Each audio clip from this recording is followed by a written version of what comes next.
اعوذ باللہ من الشیطان الرجیم بسم اللہ الرحمن الرحیم رب اشرح لی صدری ویسر لی امری واحلل عقدۃ من لسانی یفقہوا قولی رب زدنی علما۔ الحمدللہ، آج ہم سپارہ نمبر 8 کا آغاز کریں گے۔ اس میں ہم سورۃ الانعام کو کمپلیٹ کرنے کے ساتھ ساتھ سورۃ الاعراف کے کچھ حصے کا مطالعہ بھی کریں گے۔ آیات نمبر 114 to 121 میں نبی کریم صلی اللہ علیہ وسلم کو خطاب کر کے دراصل امت کو تعلیم دی جا رہی ہے کہ تو کیا اللہ کے سوا کسی اور فیصلہ کرنے والے کو تلاش کروں، حالانکہ وہ ایسا ہے کہ اس نے ایک کتاب کامل تمہارے پاس بھیج دی ہے، اس کے مضامین خوب صاف صاف بیان کیے گئے ہیں، اور جن لوگوں کو ہم نے کتاب دی ہے وہ اس بات کو یقین کے ساتھ جانتے ہیں کہ یہ آپ کے رب کی طرف سے حق کے ساتھ بھیجی گئی ہے، سو آپ شبہ کرنے والوں میں سے نہ ہوں۔ آگے حلال و حرام کی وضاحت کرتے ہوئے فرمایا، سو جس جانور پر اللہ تعالیٰ کا نام لیا جائے اس میں سے کھاؤ اگر تم اس کے احکام پر ایمان رکھتے ہو، اور ایسے جانوروں میں سے مت کھاؤ جن پر اللہ تعالیٰ کا نام نہ لیا گیا ہو اور یہ کام نافرمانی کا ہے۔ آیات نمبر 122 to 135 میں قریش کی مکار قیادت کو خبردار کیا گیا ہے کہ اسی طرح ہم نے ہر بستی میں وہاں کے رئیسوں ہی کو جرائم کا مرتکب بنایا تاکہ وہ لوگ وہاں فریب کریں، اور وہ لوگ اپنے ہی ساتھ فریب کر رہے ہیں اور ان کو ذرا خبر نہیں، اور جب ان کو کوئی آیت پہنچتی ہے تو یوں کہتے ہیں کہ ہم ہرگز ایمان نہ لائیں گے جب تک کہ ہم کو بھی ایسی ہی چیز نہ دی جائے جو اللہ کے رسولوں کو دی جاتی ہے۔ اس موقع کو اللہ ہی خوب جانتا ہے کہ کہاں وہ اپنی پیغمبری رکھے۔ عنقریب ان لوگوں کو جنہوں نے جرم کیا ہے اللہ کے پاس پہنچے ذلت پہنچے گی، اور ان کی شرارتوں کے مقابلے میں سزائے سخت ہے۔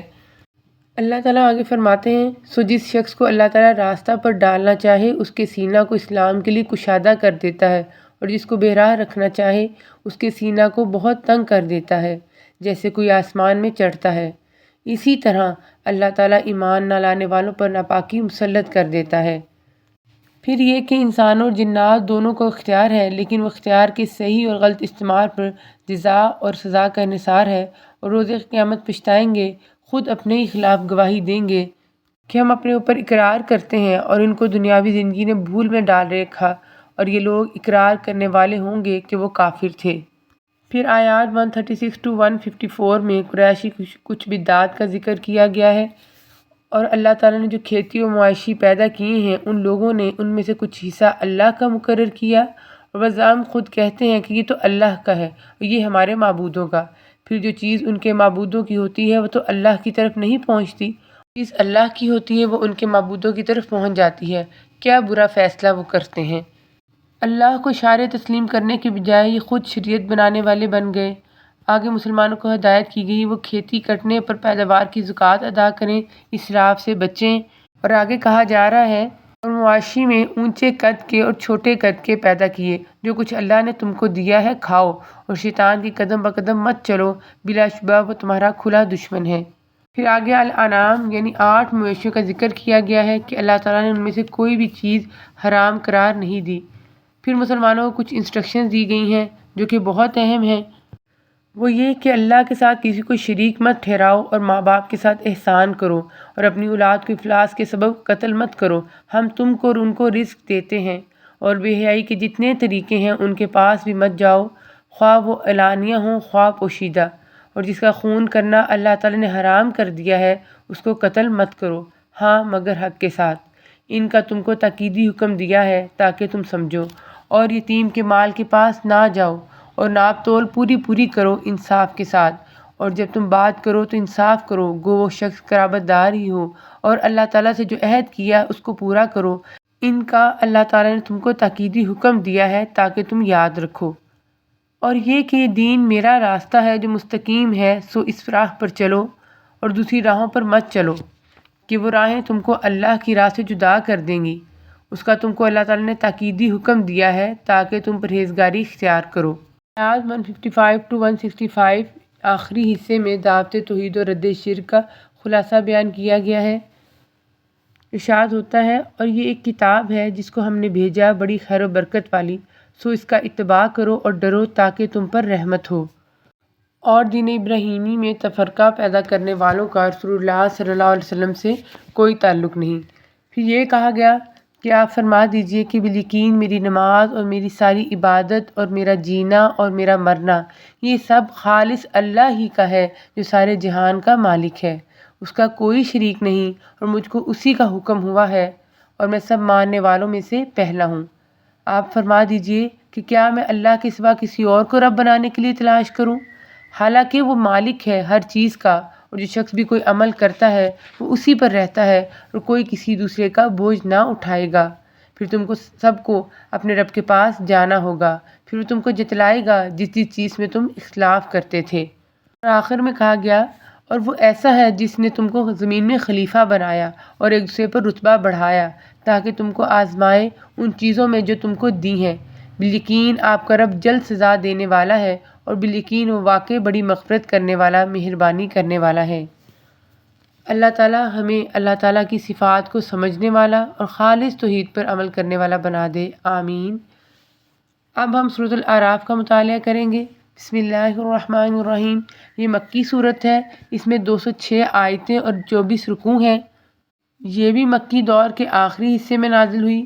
اس کی آیات 1 to 58 میں نزول قرآن کا مقصد بیان کیا گیا ہے۔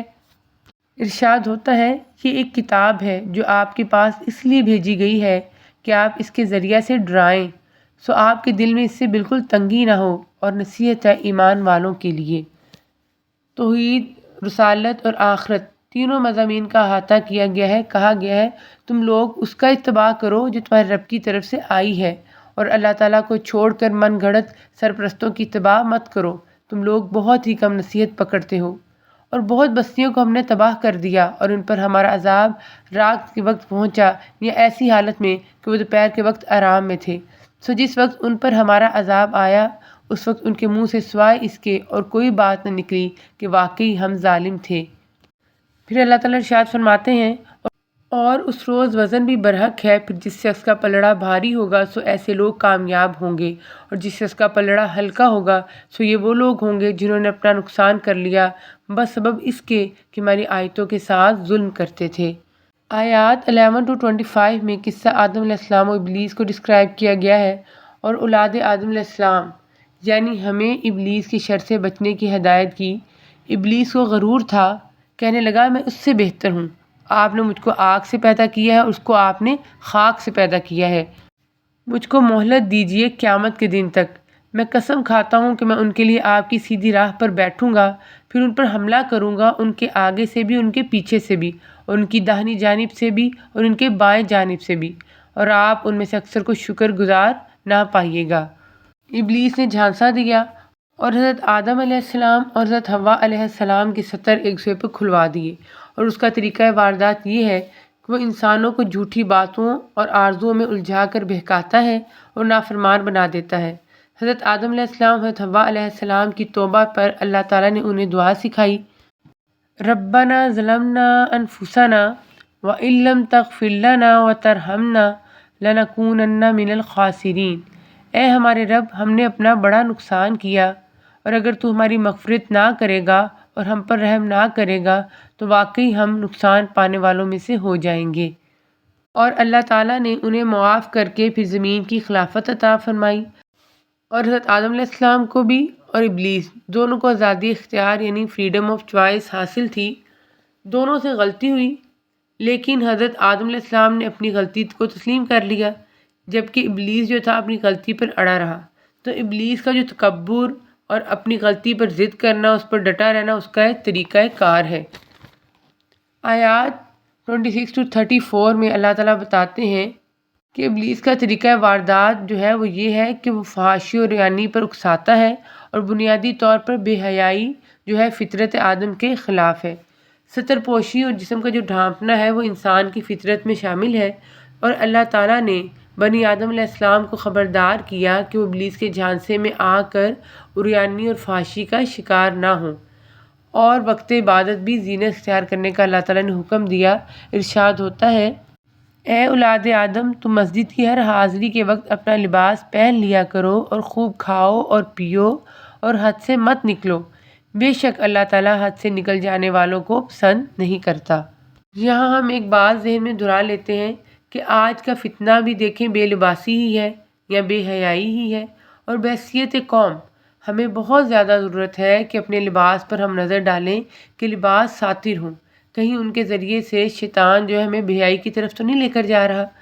اسی طرح اللہ تعالیٰ نے یہ بات بھی ارشاد فرمائی، آپ فرمائیے کہ اللہ تعالیٰ کے پیدا کیے ہوئے اسباب زینت کو، جن کو اس نے اپنے بندوں کے واسطے بنایا ہے، اور کھانے پینے کی حلال چیزوں کو کس شخص نے حرام کیا ہے؟ آپ کہہ دیجئے کہ یہ اشیاء اس طور پر کہ قیامت کے روز خالص ہوں گی اہل ایمان کے لیے، دنیا کی زندگی میں مومنوں کے لیے بھی ہیں۔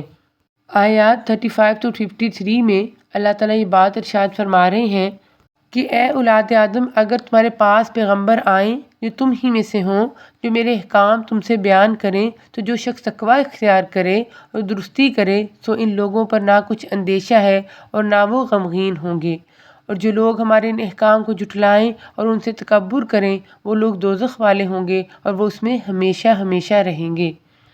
اللہ تعالیٰ فرمائے گا کہ جو فرقے تم سے پہلے گزر چکے ہیں، جنات میں سے بھی اور آدمیوں میں سے بھی، ان کے ساتھ تم بھی دوزخ میں جاؤ۔ جس وقت بھی کوئی جماعت داخل ہوگی اپنی دوسری جماعت کو لعنت کرے گی، یہاں تک کہ جب اس میں سب جمع ہو جائیں گے تو پچھلے لوگ پہلے لوگوں کی نسبت کہیں گے کہ ہمارے پروردگار ہم کو ان لوگوں نے گمراہ کیا تھا، سو ان کو عذاب کا عذاب دگنا دے۔ اللہ تعالیٰ فرمائے گا کہ سبھی کا دگنا ہے لیکن تم کو خبر نہیں۔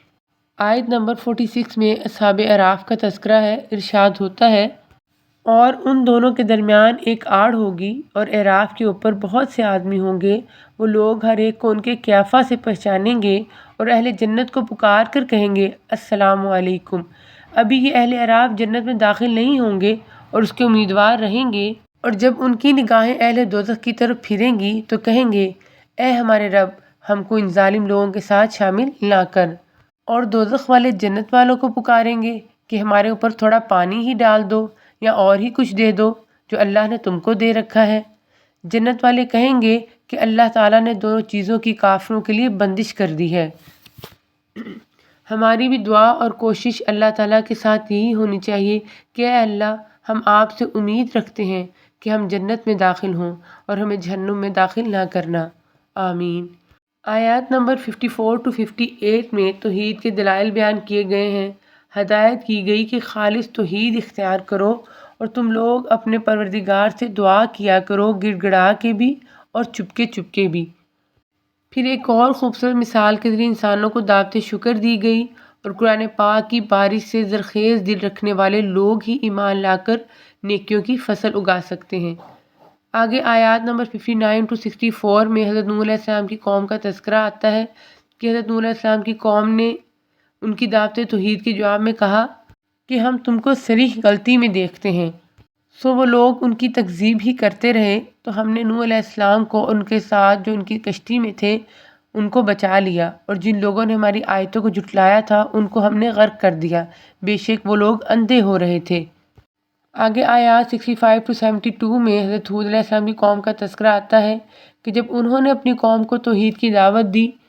تو ان کی قوم میں جو بڑے کافر لوگ تھے انہوں نے کہا ہم تم کو کم عقلی میں دیکھتے ہیں اور ہم بے شک تم کو جھوٹے لوگوں میں سمجھتے ہیں۔ تو حضرت ہود علیہ السلام نے فرمایا کہ بس اب تم پر اللہ کی طرف سے عذاب اور غضب آیا ہی چاہتا ہے، کیا تم مجھ سے ایسے ناموں کے بارے میں جھگڑتے ہو جن کو تم نے اور تمہارے باپ دادوں نے ٹھہرا لیا ہے؟ ان کے معبود ہونے کی اللہ نے کوئی دلیل نہیں بھیجی، سو تم منتظر رہو، میں بھی تمہارے ساتھ انتظار کر رہا ہوں۔ غرض ہم نے ان کو ان کے ساتھیوں کو اپنی رحمت سے بچا لیا، ان لوگوں کی جڑ کاٹ دی جنہوں نے ہماری آیتوں کو جھٹلایا تھا اور وہ ایمان لانے والے نہ تھے۔ آیات نمبر 73 to 79 میں حضرت صالح علیہ السلام کی قوم کا تذکرہ ہے کہ یہ بھی متکبر قوم تھی اور اللہ تعالیٰ کی نشانی اونٹنی کو انہوں نے مار ڈالا، اللہ تعالیٰ کے حکم کی نافرمانی کی، بس ان کو زلزلہ نے آ پکڑا اور وہ اپنے گھروں میں اوندے کے اوندے پڑے رہ گئے۔ آیات 80 to 84 میں حضرت لوط علیہ السلام کی قوم کا تذکرہ آیا کہ اردن میں حضرت لوط علیہ السلام کو مبعوث کیا گیا، ان کی قوم ہم جنس پرستی کا شکار تھی، عورتوں کی بجائے مردوں سے دلچسپی رکھتی تھی، اور یہ گھنونا جرم اس سے پہلے کسی اور قوم سے سرزد نہیں ہوا تھا۔ اور اللہ تعالیٰ ہمیں معاف کرے کہ آج دنیا پھر سے اس گھنونے جرم کے اندر ملوث ہوتی جا رہی ہے۔ پھر اس قوم کا انجام کیا ہوا؟ ارشاد ہوتا ہے، سو ہم نے لوط علیہ السلام کو اور ان کے گھر والوں کو بچا لیا سوائے ان کی بیوی کے کہ وہ انہی لوگوں میں رہی جو عذاب میں رہ گئے تھے، اور ہم نے ان پر خاص طرح کی بارش برسائی، بس دیکھو تو صحیح ان مجرموں کا انجام کیسا ہوا۔ پھر آیات 85 to 102 میں حضرت شعیب علیہ السلام کی قوم کا تذکرہ آ جاتا ہے، جو انشاءاللہ ہم کل کے اس پارے میں پڑھیں گے۔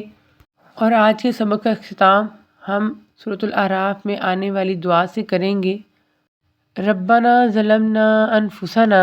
وان لم تغفر لنا وترحمنا لنکونن من الخاسرین۔ اے پروردگار، ہم نے اپنی جانوں پر ظلم کیا، اور اگر تو ہمیں نہیں بخشے گا اور ہم پر رحم نہیں کرے گا تو ہم تباہ ہو جائیں گے۔ وآخر دعوانا ان الحمد للہ رب العالمین۔